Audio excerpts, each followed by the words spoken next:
Going to bring out all the truth about who the Negroes and the Aboriginal people of this country are.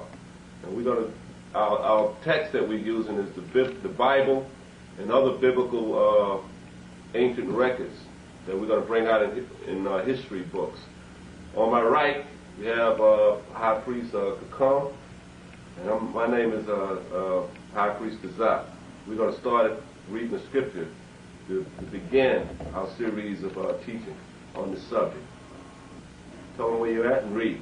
Okay, we're in the Bible. We're reading from the book of Colossians, the 1st chapter and the 26th verse. It says, even the mystery which has been hid from ages and from generations. See, this is a mystery about who the so-called Negro is in this country. This is a mystery, and it's been hidden for generations.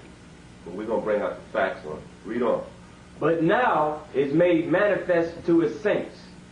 But now made manifest to his saints, because the Supreme Being has an elect group that's going to bring out the truth. We're living in the last days before this country, the United States of America, fall and be taken down by the high order and high power of the Supreme Being, Yahweh and Yahushua, which you know as God in Christ.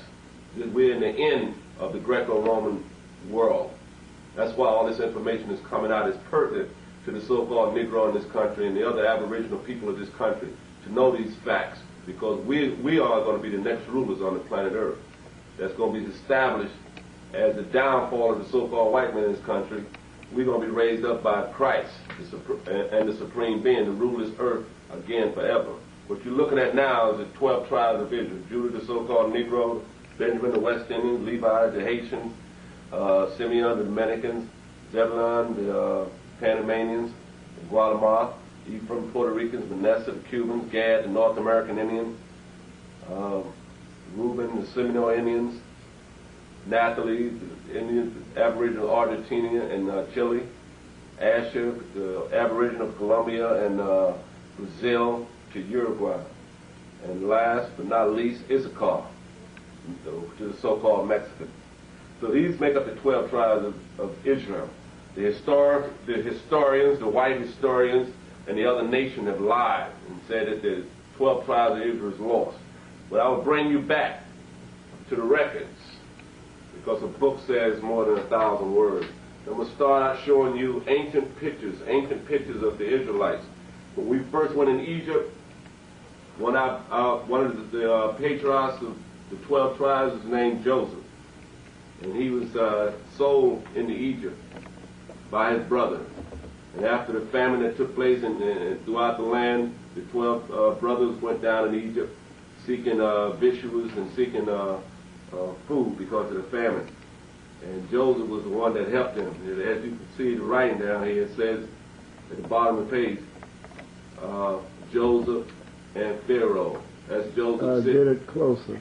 Okay, Joseph and Pharaoh.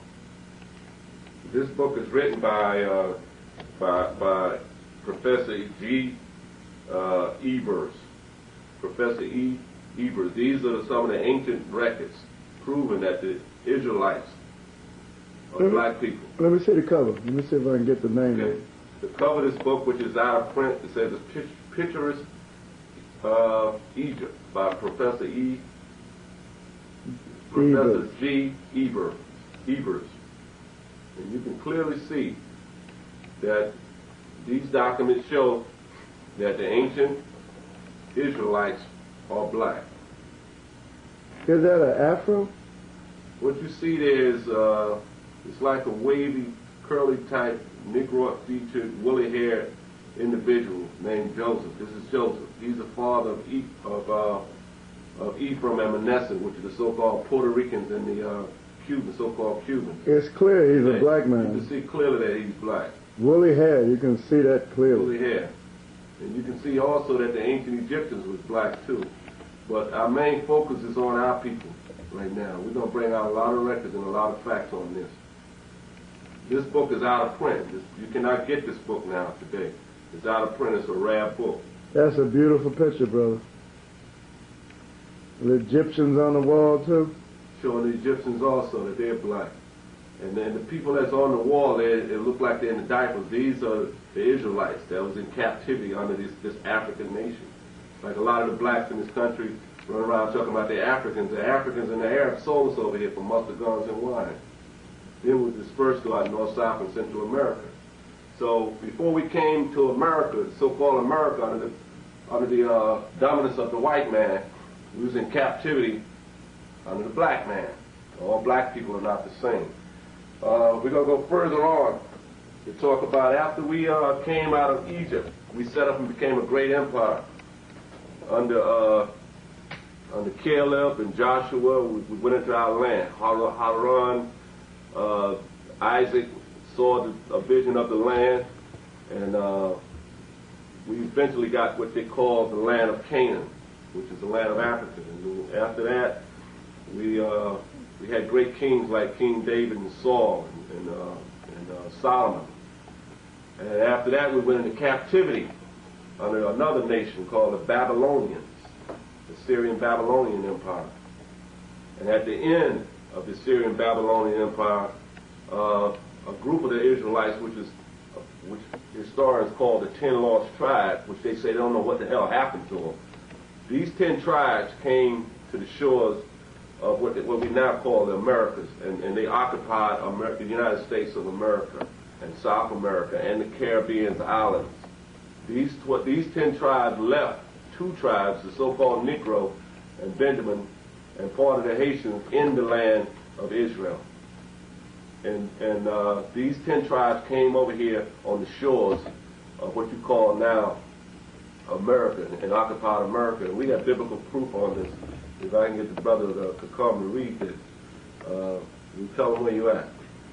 All right, we're in 2nd Esdras, the book of the Apocrypha, the 13th chapter and the 39th verse. It says, "And whereas thou sawest, he gathered another peaceable multitude unto him. Those are the 10 tribes which were carried away prisoners out of their own land in the time of Hosea the king." Now Hosea the king was the last king of the northern part of Israel, which is governed by what today we call them the Puerto Ricans, Jeroboam seed lineage. This is the last king of the so-called Puerto Ricans under their leadership. They came over here after Hosea the king, after the releasing of the Babylonian, after they was released out of the Babylonian captivity. They came over here, and it took them over a year and a half to get over here in this part of the world. Read on.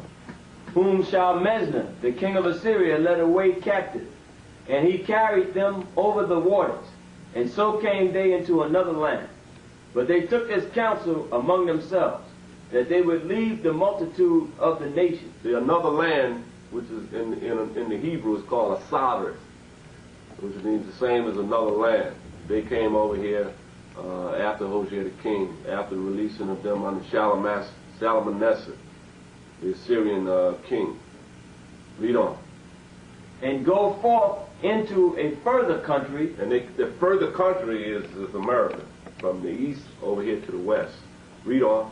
"Where never mankind dwelt, that they might keep that they might there keep their statutes, which they never kept in their own land." And they came over here with intentions, and they brought records. They brought plaques, and they brought the Hebrew records and scrolls such as this over here when they came over here, and they was keeping the law.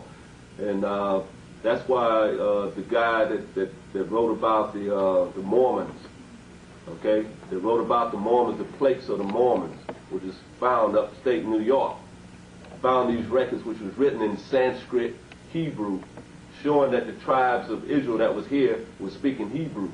That's what they were speaking. And they had intentions of keeping the laws of the Supreme. They knew about the great power. The North American Indians knew about the great power, Yahweh. In the book James Adair, which is the history of the North American Indian, it tells you distinctly in there that they knew the Supreme's name, Yahweh, in the Hebrew tongue, and they found Hebrew records, and so forth. This is a document of the history of the American Indian.